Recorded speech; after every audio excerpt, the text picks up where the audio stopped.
All right, so I had an objective to stir the cooking pot without me having to be present. And we're going to achieve that with this stepper motor. All right, so I have the stepper motor set up, I have it working.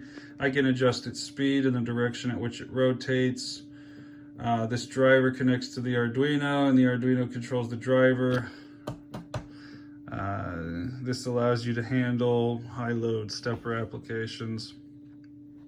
All right, so right here, I can make it go really slow, or I can make it go really fast. I can choose my speed. I can change the direction at which the object rotates. Thought this was kind of cool.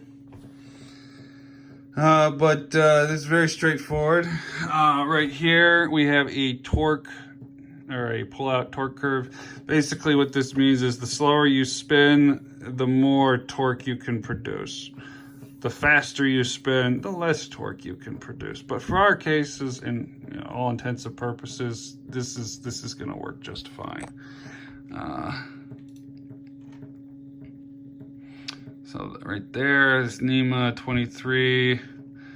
I got some good holding torque.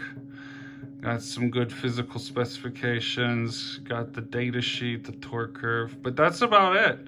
I mean, it's pretty straightforward, pretty cool. I got mine off of Amazon, just so I can keep track of all of the materials that I purchased, but this is a really good tool set to have under your belt, because you could take this idea and you could evolve it further if you wanted to make a 3D printer or a heavy-duty CNC type apparatus for do-it-yourself purposes.